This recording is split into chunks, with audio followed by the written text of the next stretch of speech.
భారత క్రికెట్ జట్టు అసాధ్యాన్ని సుసాధ్యం చేసి చూపించింది. వర్షం కారణంగా సుమారు 8 సెషన్ల ఆట తుడిచిపెట్టుకుపోయినా మరో సెషన్ మిగిలి ఉండగానే టెస్ట్ మ్యాచ్లో విజయం సాధించింది.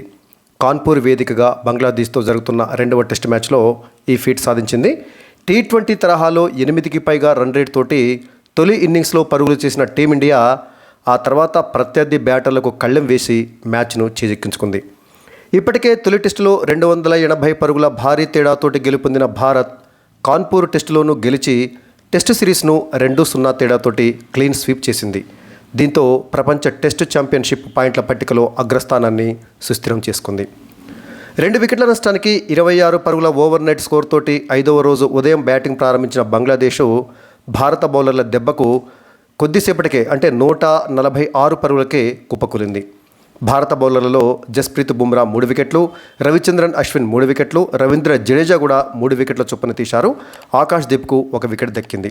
దీంతో తొలి ఇన్నింగ్స్లో లభించినటువంటి లీడ్తో కలిపి భారత ముందు 95 పరుగుల విజయ లక్ష్యం నిలిచింది. భారత బౌలర్లందరూ అంటే ఫాస్ట్ బౌలర్లు, స్పిన్నర్లు అందరూ కూడా ఉమ్మడిగా రాణించడంతో బంగ్లాదేశ్ ఆల్అవుట్ అయింది. అనంతరం స్వల్ప లక్ష్యంతో బరిలోకి దిగినటువంటి భారత్ మరో సెషన్ మిగిలి ఉండగానే మ్యాచ్ను ముగించింది. 95 పరుగుల విజయ లక్ష్యాన్ని 3 వికెట్లు కోల్పోయి ఇండియా ఛేదించింది. యశస్వి జైస్వాల్ 51 పరుగులతోటి టాప్ స్కోరర్గా నిలిచాడు. ఈ విజయంతో భారత్ ప్రపంచ టెస్టు ఛాంపియన్షిప్లో వరుసగా 3వసారి ఫైనల్ చేరి దిశగా మరో ముందడుగు వేసింది. వాస్తవానికి కాన్పూర్ టెస్టు డ్రాగా ముగుస్తుందని అంతా భావించారు, నాతో సహా. ఎందుకంటే తొలి 3 రోజుల్లో కేవలం 35 ఓవర్ల ఆట మాత్రమే సాగింది. అయితే 4వ రోజు ఆటలో భారత్ అద్భుతం చేసింది. బంగ్లాదేశ్ను తొలి ఇన్నింగ్స్లో 233 పరుగులకే ఆల్అవుట్ చేసిన తర్వాత టీ20 మూడ్లోకి వెళ్ళిపోయి భారత బ్యాటర్లు బ్యాటింగ్ చేశారు. బ్యాటింగ్లో బంగ్లాదేశ్ బౌలర్లకు భారత బ్యాటర్లు చుక్కలు చూపించారు. టెస్ట్ మ్యాచా లేక టీ20 మ్యాచ్నా అని ఆశ్చర్యపోయేలా పరుగుల వరద పారించారు. 34.4 ఓవర్లలోనే 9 వికెట్ల నష్టానికి 285 పరుగులతోటి భారత్ తన ఇన్నింగ్స్ను డిక్లేర్ చేసింది. దీంతో తొలి ఇన్నింగ్స్లో భారత్కు 52 పరుగుల లీడ్ లభించింది. ఆ తర్వాత బంగ్లాదేశ్ను 144 పరుగులకి కుప్పగూల్చి విజయాన్ని ఖరారు చేసుకుంది. మొత్తంగా 6 సెషన్లు అంటే 2 రోజుల్లోనే 180 ఓవర్ల లోపే మ్యాచ్ ఫలితం రావటం గమనార్హం. అంటే 2 రోజుల్లోనే ఈ మ్యాచ్ ముగిసింది ఒక రకంగా. ఎందుకంటే తొలి రోజు కేవలం 35 ఓవర్ల ఆట మాత్రమే సాగింది. 2వ రోజు వర్షం వల్ల, 3వ రోజు మైదానం తడిగా ఉండటం వల్ల మ్యాచ్ జరగలేదు. ఇక 4వ రోజు పూర్తి మ్యాచ్ జరగగా 5వ రోజు కేవలం 2 సెషన్లలోనే మ్యాచ్ ముగిసిపోయింది. అంటే మొత్తంగా చూసినట్లయితే 180 ఓవర్లు, రోజుకు 90 ఓవర్ల చొప్పున 2 రోజుల్లో 180 ఓవర్లు నడుస్తుంది కదా టెస్ట్ మ్యాచ్లో. 180 ఓవర్ల లోపే మ్యాచ్ ముగిసిపోయింది. అంటే 2 రోజుల లోపే ఈ మ్యాచ్ ముగిసిపోయింది. ఈ మ్యాచ్ తొలి ఇన్నింగ్స్లో బంగ్లాదేశ్ 74.2 ఓవర్లలో 233 పరుగులకు ఆల్అవుట్ అయింది.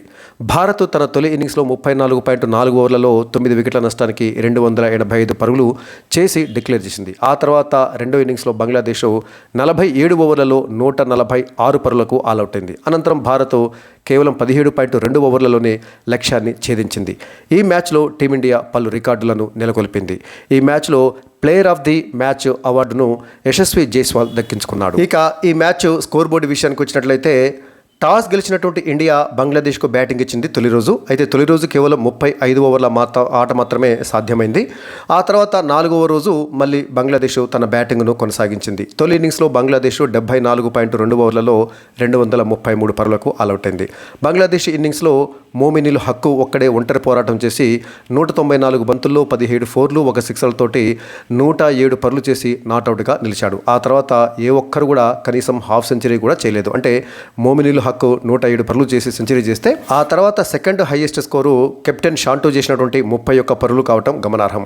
షాంటో 31 పరుగులు చేస్తే ఆ తర్వాత షాడ్మన్ ఇస్లాం 24 పరుగులు, మెహదీ హసన్ మిర్జా 20 పరుగులు చేశారు. ఇక మిగతా వారంతా పెద్దగా చెప్పుకోదగ్గ స్కోర్ చేయలేదు. ఇక భారత బౌలర్ల విషయానికి వచ్చినట్లయితే బంగ్లాదేశ్ ఫస్ట్ ఇన్నింగ్స్లో బౌలింగ్ చేసినటువంటి భారత బౌలర్లలో బుమ్రా 3 వికెట్ల తీగా సిరాజ్ 2 వికెట్లు, అశ్విన్ 2 వికెట్లు, ఆకాష్ దీప్ 2 వికెట్లు, రవీంద్ర జడేజా 1 వికెట్ తీయడం జరిగింది. అంటే భారత బౌలర్లు అందరూ కూడా సమిష్టిగా రాణించారు.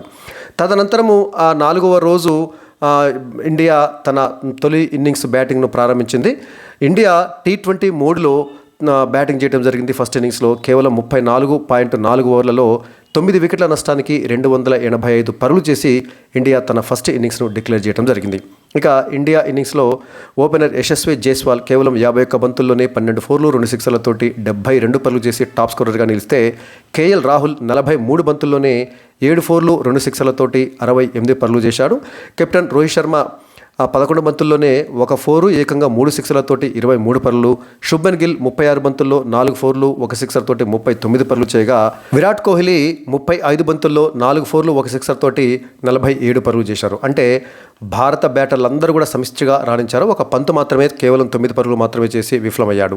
దీంతో ఇండియా కేవలం 34.4 ఓవర్లలోనే 9 వికెట్ల నష్టానికి 285 పరుగుల వద్ద ఇన్నింగ్స్ను డిక్లేర్ చేసి 4వ రోజు 3వ సెషన్లోనే బంగ్లాదేశ్కు సెకండ్ ఇన్నింగ్స్ బ్యాటింగ్ చేసేటువంటి అవకాశం ఇవ్వడం జరిగింది. ఇక బంగ్లాదేశ్ బౌలర్లలో షకీబ్ అల్ హసన్, ఆ తర్వాత మెహదీ హసన్ మిర్జా వీళ్ళిద్దరు స్పిన్ బౌలర్లు. వీళ్ళిద్దరు చెరో 4 వికెట్లు తీస్తే హసన్ మహమూద్ మరొక వికెట్ తీయటం అనేది జరిగింది.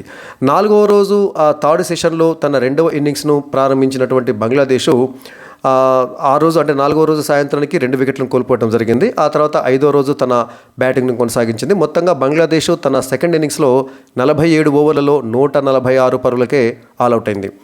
బంగ్లాదేశ్ సెకండ్ ఇన్నింగ్స్లో ఓపెనర్ షాద్మన్ ఇస్లాము 50 పరుగులు చేసి టాప్ స్కోరర్గా నిలిచాడు. ఆ తర్వాత ముష్ఫికీర్ రహీము 37 పరుగులతోటి సెకండ్ హైయెస్ట్ స్కోరర్గా నిలిచాడు. ఇక మరెవరు కూడా పెద్దగా చెప్పుకోదగ్గ స్కోర్ చేయలేదు. కెప్టెన్ షాంటో 19 పరుగులు చేస్తే జకీర్ హసన్ 10 పరుగులు చేయగా ఇక మిగతా వాళ్ళంతా కూడా సింగిల్ డిజిట్కే పరిమితమయ్యారు. ఆ విధంగా బంగ్లాదేశ్ తన 2వ ఇన్నింగ్స్లో 47 ఓవర్లలో 146 పరుగులకే ఆల్అవుట్ అయింది.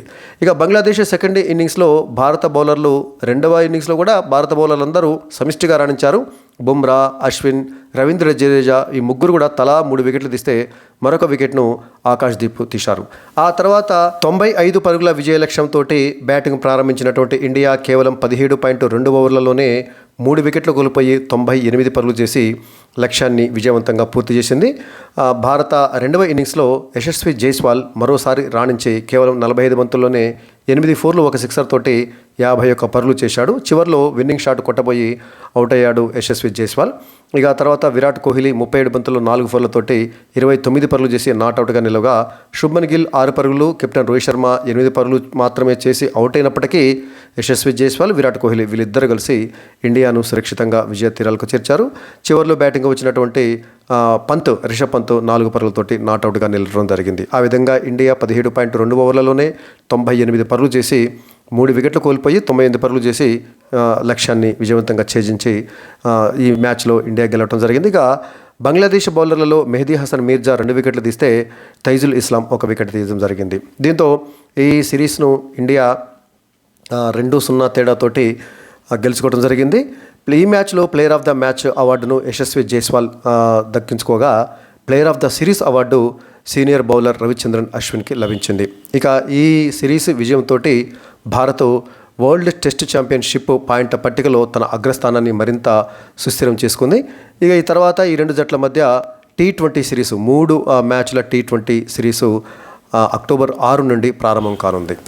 మరి ఈ 2వ టెస్ట్ మ్యాచ్లో భారత్ సాధించినటువంటి అద్భుతమైన విజయం పైన మీ అభిప్రాయం ఏమిటో కామెంట్ సెక్షన్లో కామెంట్ చేయండి.